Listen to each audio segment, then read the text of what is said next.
Hello future chartered accountants, I hope आप लोग बहुत अच्छे हो। बच्चों, आज हम अकाउंटिंग स्टैंडर्ड रिवाइज करने जा रहे हैं जो कि बहुत सिंपल एएस है, that is as 5। As 5 basically deal करता है बेटा कि प्रॉफिट एंड लॉस अकाउंट में किस तरीके से आइटम को हमको प्रेजेंट करना है। इस एएस का नाम है नेट प्रॉफिट और loss for the period prior period item in change in accounting policy. अब जब हम प्रॉफिट एंड लॉस अकाउंट की बात करें बेटा, उसमें कई तरह के आइटम आते हैं। हो सकता है ऑर्डिनरी एक्टिविटी हो सकता है एक्स्ट्रॉर्डिनरी एक्टिविटी हो सकता है प्रायर पीरियड आइटम हो सकता है चेंज इन अकाउंटिंग एस्टिमेट या हो सकता है चेंज इन अकाउंटिंग पॉलिसी बेटा। तो इन पांच चीजों को पीनल अकाउंट में प्रेजेंट कैसे करें वही हमको एस 5 बताता है बेटा। तो हम लोग पहले शुरू करेंगे सबसे पहले ऑर्डिनरी एक्टिविटी। तो ऑर्डिनरी एक्टिविटी क्या है? Undertaken by an enterprise as part of its business, उसके बिजनेस की एक्टिविटी लाइक परचेज सेल्स।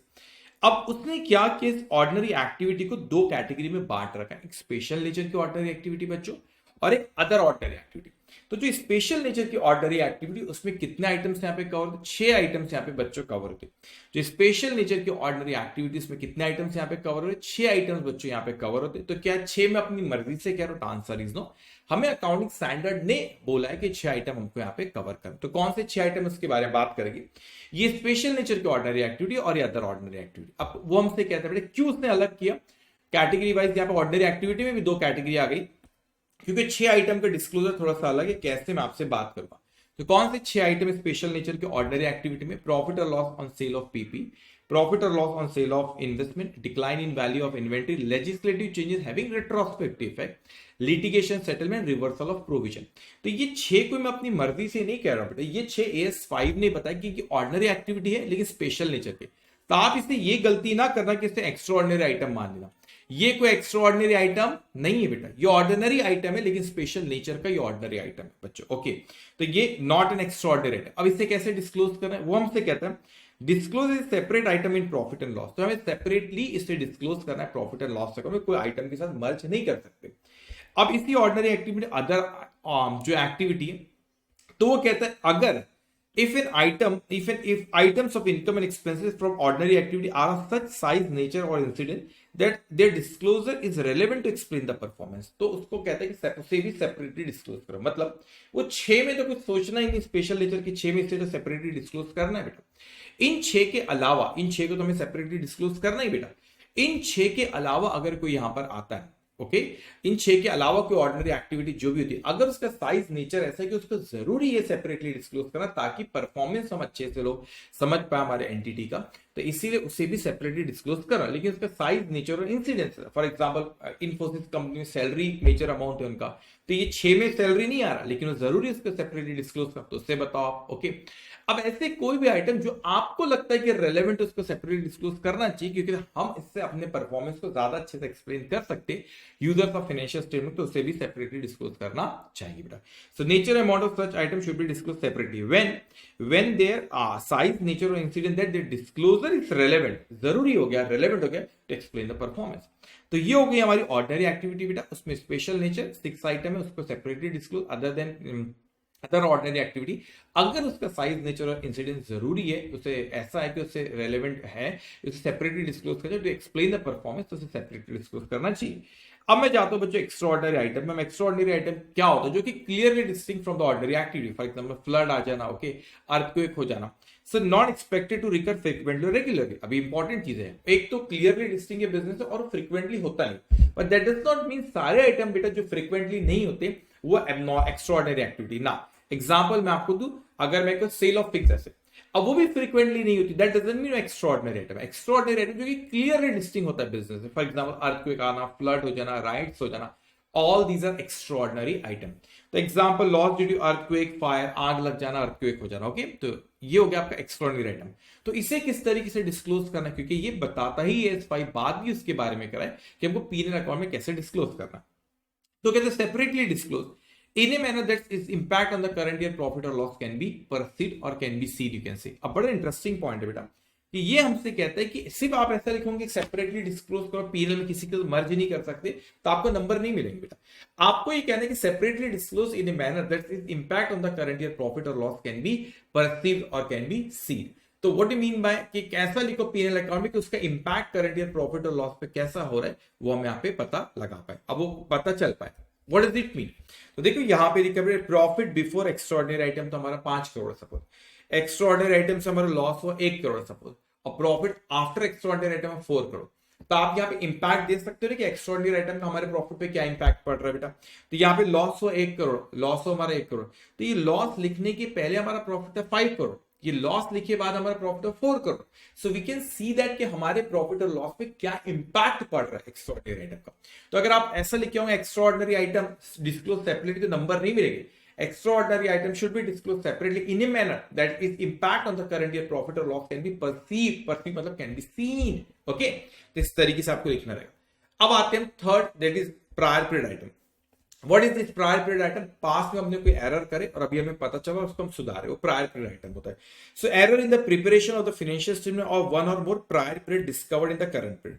तो हमने पास्ट में बच्चों कोई गलती करे थे और उससे अभी पास्ट में हमने कोई गलती की थी बेटा, और अभी हम उसको पता चला और करंट पीरियड में लिख रहे। एग्जांपल के तौर पे कैलकुलेशन ऑफ डेप्रिसिएशन में गलती करे थे, हमने इनकरेक्ट रेट ऑफ डेप्रिसिएशन लगा दिए। प्रोविजन तो हमने ग्रेचुइटी बना था, हमने बनाई नहीं, या अंडर कोई लॉ में हमें कहा था बनाना है, हमने नहीं बनाया। कैपिटल एक्सपेंडिचर का हमने रेवेन्यू एक्सपेंडिचर मान लिए, प्रोविजन टैक्सेशन का नहीं बनाई, अब डाउटफुल डेट का प्रोविजन, हमने कोई गलती करे बेटा। लेकिन prior period item does not include specifically से दो चीज क्या बेटा, कि जो हमें लगता तो है प्रायर पीरियड आइटम लेकिन एक्चुअल में प्रायर पीरियड आइटम नहीं है। कौन सी दो चीज? Changes with retrospective effect, example revision of wages with retrospective effect. अब देखो इसका मतलब क्या हो, हमें 2025 फाइनेंशियल ईयर में बेटा हमें ये तय करा है कि 2020 हमें ये तय करा कि वर्कर को जो हम वेजेस पे करें उस वेजेस को चेंज करो। तो हमने कहा ठीक है, सपोज 10,000 पर मंथ देते, अब उसको बोले 12,000 पर मंथ करो क्योंकि बहुत महंगाई बढ़ गई है, 12,000 भी कुछ नहीं होता, एग्जाम्पल 10 का 12,000 करो सब। लेकिन ये तय हुआ कि नहीं नहीं, आज से जो 12,000 है ही, पास में 2021 से सपोज हम जो भी सैलरी दे रहे 10,000 के हिसाब से, वो हमने जो 2,000 रुपए कम दिए उसको भी आज पे करो। अब हम तो ये हुआ ना चेंजेस विद रेट्रोस्पेक्टिव, पास्ट में जाके चेंज करें, कोई लॉ में नहीं हुआ, हमने ये तय करे बेटा, ठीक है। अब आप बोलेंगे तो प्रायर पीरियड आइटम हो गया, पहले आपने 10 लिखे 12 लिखना था, नहीं भाई प्रायर पीरियड आइटम नहीं है, पहले तो 10 ही तय था, इसलिए 10,000 ही मैं वहां पे सैलरी लिखता, वेजेस लिखता था। आज आप कह रहे हो कि पास में भी 12,000 देना, जो 2,000 रुपए हमने कम दी वो आज दो आप कह रहे हो, तो मुझे आज पता चला ना, इसीलिए ये प्रायर पीरियड आइटम नहीं होता। चेंज इन अकाउंटिंग एस्टिमेट, अब अकाउंटिंग एस्टिमेट होना भी कोई प्रायर पीरियड आइटम नहीं होता और वो कोई एक्स्ट्राऑर्डिनरी आइटम भी नहीं होता। Change in accounting estimate it is very normal in business. For example बेटा अगर हम यहाँ पे बात करें कि डेप्रिसिएशन हमने कोई फिक्स एसेट की लाइफ हमने सोचे 10 साल है, तो जरूरी नहीं 10 साल ही चले, हो सकता है कि 12 साल चल जाए। तो it may happen that we consider that the life of the asset is going to be 10 years, but basically we use it for 12 years. So that does not mean that here it's a change in the life of the asset. We call it change in accounting estimate. It's a prior period item. It's not we don't consider it as a prior period item. We may assume that the life of the asset, initially we assume that it is 10 years. Now we say that after a few years we change the life of the asset from 10 to 12 years. So that does not mean it's a prior period item, because change in accounting estimate is very normal in business. For example, we create the provision for doubtful debt 5%.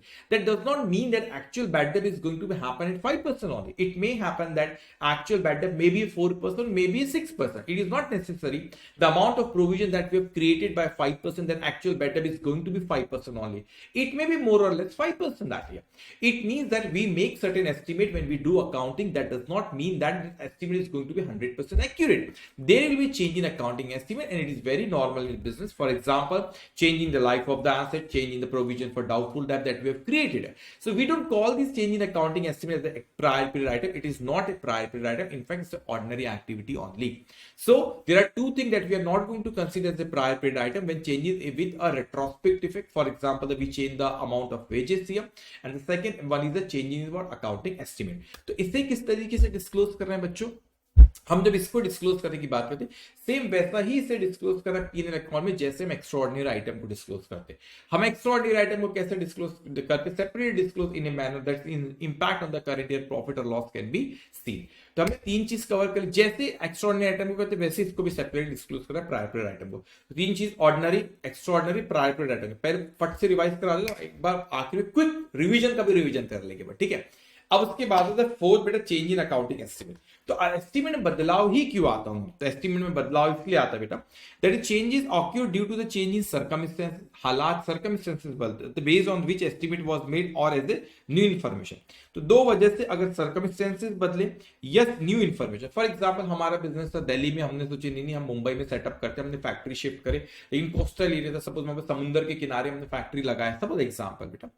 अब तो circumstances बदल गई, तो life of the asset बदल गई, तो हमने जो एस्टिमेट किए थे वो बदल गया। न्यू इन्फॉर्मेशन है, हमें पहले लगा था 10 साल, सिविल इंजीनियर साहब है बोले बिल्डिंग क्या 10 साल नहीं, ये तो 15 साल चलेगी, तो हमारा एस्टिमेट बदल गया क्योंकि इन्फॉर्मेशन नहीं आई बेटा हमारे पास।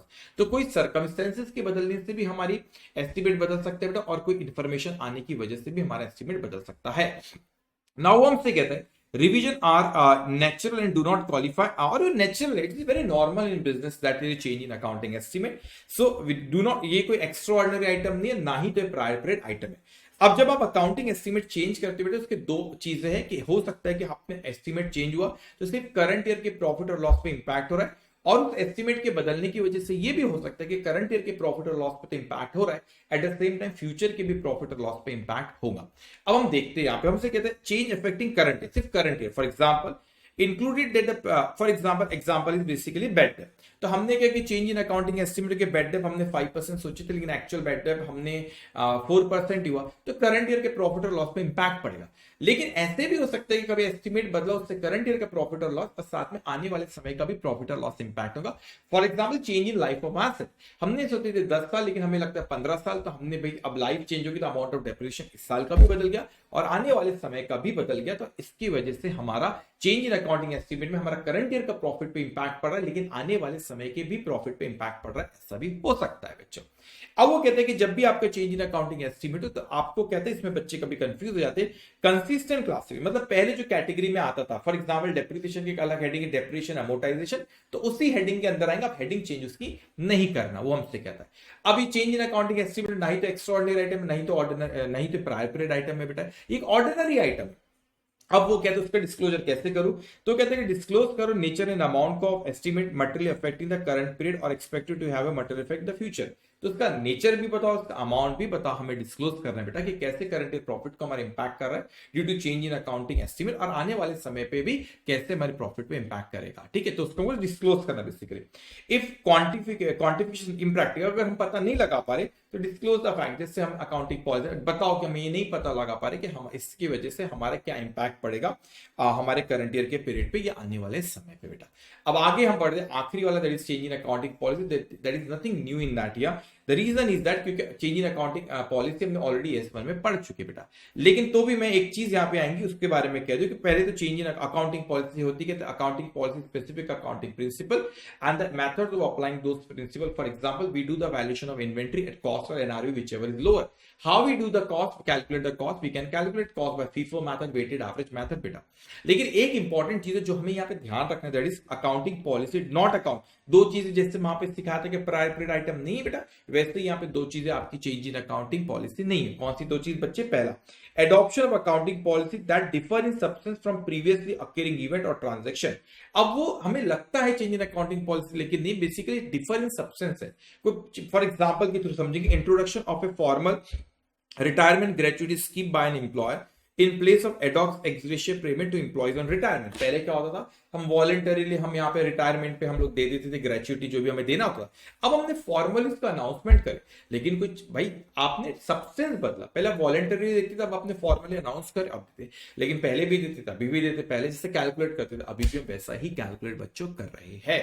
और adoption of new accounting policy, कोई पॉलिसी पहले एग्जिस्ट ही नहीं करती। फॉर एग्जाम्पल हमने इस साल से डिसाइड करके हम पेंशन देंगे, तो हम पहले हमने डिसाइड ही नहीं था बेटा, इस साल में डिसाइड करके पेंशन देंगे, तो it's introduction of accounting policy, not a change in accounting policy. तो क्या सर चेंज इन, ये दो चीज ख्याल रखना, जो कि चेंज इन अकाउंटिंग पॉलिसी नहीं होती। ओके, जब डिफर इन सब्सटेंस और आपका न्यू अकाउंटिंग पॉलिसी है, तो that is not a change in accounting policy. लेकिन ख्याल रखने पड़े इसको डिस्क्लोज कैसे करें, S1 में हमने ऑलरेडी पढ़ चुके हैं कि हो सकता है कि चेंज इन अकाउंटिंग पॉलिसी की वजह से करंट ईयर के प्रॉफिट और लॉस पे इंपैक्ट हो रहा है या आने वाले समय के प्रॉफिट और लॉस पे इंपैक्ट हो रहा है। तो हम पहले करंट ईयर की बात कर लेते हैं। हम बताओ कि वो चेंज इन अकाउंटिंग पॉलिसी की वजह से, फॉर एग्जांपल हम वेटेड एवरेज मेथड से FIFO पे आए तो हमारे प्रॉफिट पे क्या क्या फर्क पड़ रहा है। लेकिन अगर हम नहीं पता लगा पा रहे कि मेथड चेंज करने की वजह से हमारे प्रॉफिट पे क्या इंपैक्ट पड़ रहा है, तो हमें फैक्ट बताना रहेगा कि हमने पॉलिसी बदली, उसकी वजह से हमारे प्रॉफिट और लॉस पे क्या इंपैक्ट हो रहा है, हमें पता नहीं लगा पा रहे। ओके, और ये भी हो सकता है कि हमने अकाउंटिंग पॉलिसी बदली लेकिन उसका इंपैक्ट करंट ईयर पे तो नहीं, लेकिन आने वाले समय पे होगा। तो करंट ईयर में ही हमें ये बताना पड़ेगा कि हमने पॉलिसी बदली, उसकी वजह से आने वाले समय पे हमारे प्रॉफिट और लॉस पे इंपैक्ट होने वाला है। ओके, तो हमने 5 चीजों के बारे में बात करें, क्विकली इसको एक बार रिवाइज कर लो, फिर फटाफट हम आईसी स्टडी मटेरियल के क्वेश्चंस करेंगे। इट इज वेरी इंपॉर्टेंट कि कम समय पे हमको सारी चीजें रिवाइज करना बेटा। तो अब accounting standard find the name of ASI, net profit और loss for the period, prior period item and change in accounting policy deals with fighting. First is ordinary activity. There are 6 items that we call them special ordinary activity of special nature. There is profit or loss on sale of PP, profit or loss on sale of investment, legislative changes having retrospective effect, decline in value of inventory, litigation settlement, reversal of provision. We have to disclose these items separately in my profit and loss account. And other ordinary activity, if their size, nature or incidence is relevant to explain the performance of the enterprise, then these also have to disclose separately in profit and loss account. Second item is extraordinary item, which is clearly extraordinary item means which is clearly distinct from the ordinary activity and that does not happen frequently. Okay, how to disclose them? For example, first of all, loss due to earthquake, fire, we have to disclose them separately in a manner that its impact on the current year profit or loss can be perceived. And third one is the prior period item. It means certain error that we have committed in the previous years and we find it out during the current year. We are doing the accounting of it. For example, the wrong rate of depreciation, provision for doubtful debt not created, and these are the examples here. But remember that here we have to disclose it in the same manner that we do for the extraordinary item. What we do that here, we have to disclose them separately in profit and loss account in a manner that its impact on the current year profit or loss can be seen.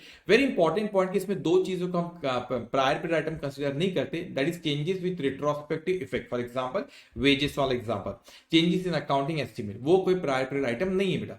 Change in accounting estimate 2 वजह से होता है कि circumstances, हालात बदल जाए, ये information कोई नहीं आ जाए, उसकी वजह से होते बेटा। और ये आप लोगों डू नॉट क्वालिफाई, कोई एक्स्ट्राऑर्डिनरी आइटम नहीं और प्रायर पीरियड आइटम इसको हम नहीं कहते। कभी कभी या हमारी चेंज इन अकाउंटिंग एस्टीमेट तो हो सकता है कि सिर्फ करंट ईयर के प्रॉफिट पे इंपैक्ट पड़ रहा है, ये हो सकता है कि करंट ईयर और फ्यूचर के भी। करंट ईयर के प्रॉफिट पे इंपैक्ट पड़ रहा है, फॉर एग्जांपल के बैड डेप्ट आपका जो प्रोविजन बना उससे कम ज्यादा हो गया, तो करंट अगर change in life of asset हो गया तो इस साल का डेप्रिसिएशन में फर्क है आने वाले सालों में भी। ओके, और क्लासिफिकेशन सेम जो कैटेगरी में पहले लिखी थी उसी कैटेगरी में लिखेंगे बेटा, और इसके नेचर और अमाउंट को हमें डिस्क्लोज करना होता है। चेंज इन अकाउंटिंग पॉलिसी, अगर अकाउंटिंग पॉलिसी हम चेंज करते तो रिमेंबर दैट।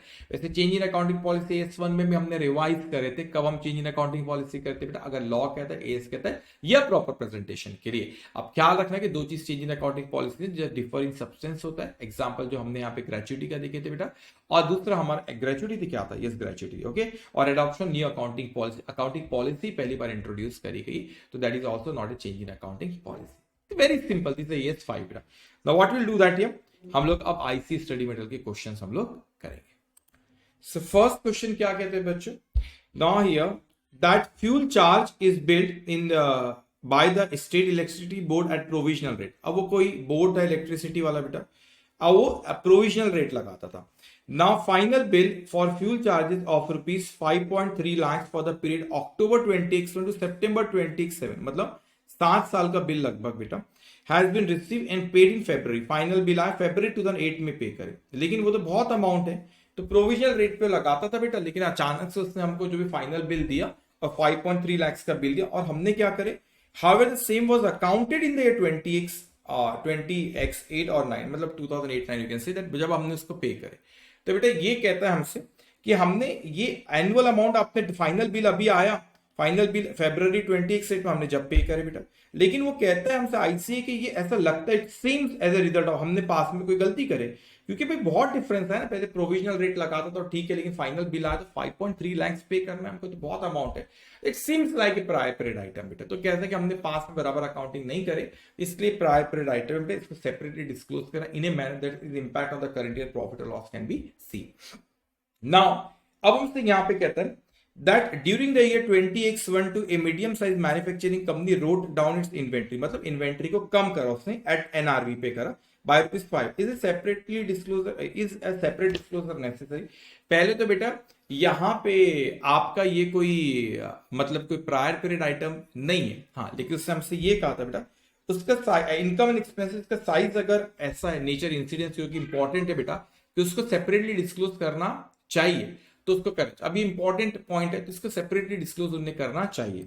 इनफैक्ट ये तो स्पेशल नेचर वाला, हम देखिए decline in value of inventory बेटा, देखो यहां पर अगर आप देखोगे, the circumstances which may require separate disclosure of item of income and expenses in accordance with AS5 include the return down of inventories to NRV as well as the reversal of provision। तो सही बात है बेटा, तो हमको इसको separately disclose करना चाहिए, तो आंसर इज यस। अब आगे हमसे कहता है यहाँ पे यस स्पेशल नेचर। अब एक company sign agreement with employ with union on 1 April 2022 for revision of wages retrospective, तो ये क्या प्रायर पीरियड आइटम है? नहीं बेटा, तो हमको 2001 से कह रहा है that this would cost the company an additional liability of ₹5 lakh पर annum। Is it disclosure necessary? The answer is yes बेटा। पहली चीज ये प्रायर पीरियड आइटम नहीं है, लेकिन इसका साइज और नेचर कुछ इस तरीके से बेटा, क्योंकि वो आपने रिट्रोस्पेक्ट इफेक्ट दिए, तो प्रायर पीरियड आइटम तो नहीं है लेकिन है ऑर्डिनरी, लेकिन रिट्रोस्पेक्ट इफेक्ट दिए बेटा, तो ये नेचर इस कैसे सेपरेटली डिस्क्लोज करना चाहिए, तो यस इससे भी सेपरेटली डिस्क्लोज हमने करना चाहिए। Okay, it is not a prior period item. Now here next one that here. Now a company finds that the inventory sheet on 31st March 2021 did not include 2 pages. हमने तो गलती कर दी यहाँ पे, 2 pages here containing details of the inventory worth ₹14.5 lakhs. Now instead, how will it deal with the following matters in the account of Omega Limited for the year ended 31st March 2022 बेटा। अब देखो यहाँ पे क्या चीज है बच्चों, यहाँ पे क्या चीज है बेटा, यहाँ पे कि ये 14.5 लाख हमने जो दो पेजेस हम इन्वेंट्री काउंट करते, 2 पेजेस हमने काउंट ही नहीं करते, गलती कर दी बेटा। तो अगर कोई गलती करे इट्स प्रायर पीरियड आइटम, तो ठीक है, इट्स प्रायर पीरियड आइटम, इसको सेपरेटली डिस्क्लोज हमने करना चाहिए in a manner that impact on the current year profit और लॉस कैन बी सीन। अब हम अपने फोर्थ कहता है यहाँ पे that here now explain whether the following will be considered change in accounting policy, क्या है या नहीं, तो बस हमको बताना कि चेंज इन अकाउंटिंग पॉलिसी है कि नहीं बेटा। The introduction of a formally retirement gratuity scheme by an employer in place of ad hoc ex-gratia, मैंने बताया था आपको, तो ये आपको कोई चेंज इन अकाउंटिंग पॉलिसी नहीं है, अब भी एक्सप्लेन किया बेटा। और management decided to pay pension to those employ who have retired after completing 5 years of service in the organization. Such employees will get pension of ₹20,000 per month. Earlier there was no such, मतलब it's introduction of accounting policy.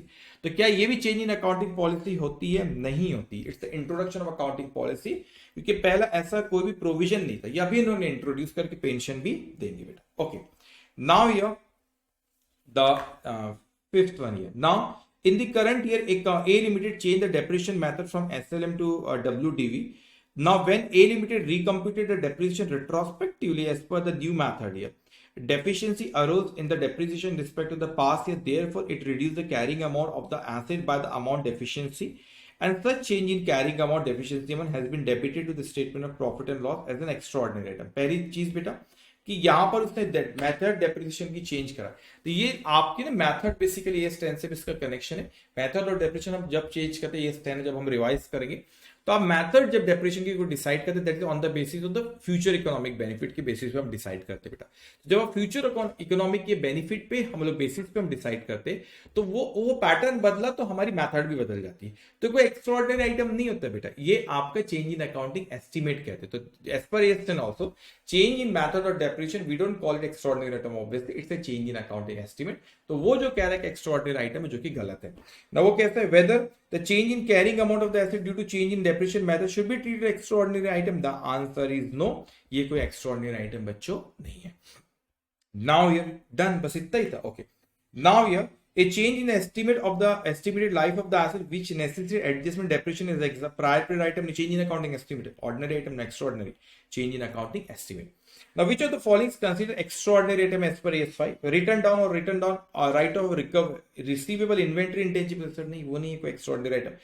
Gain or losses from sale or abandon of equipment used in the business, ये एकदम clearly distinct होना, आपने कोई asset बेचोगे। हाँ, आपने सी और D में बच्चे कुछ कंफ्यूज है। Effect of a strike including those against the competitor and major supplier, तो बोलते हैं स्ट्राइक पे की वजह से हमको कुछ नुकसान, बट स्ट्राइक का तो भी कनेक्शन है, वो ऑपरेशन से कुछ तो रिलेटेड वर्कर है, हमारे लिए काम करते, लेबर पे इंपैक्ट होगा, ये सब होगा, कुछ तो कनेक्शन।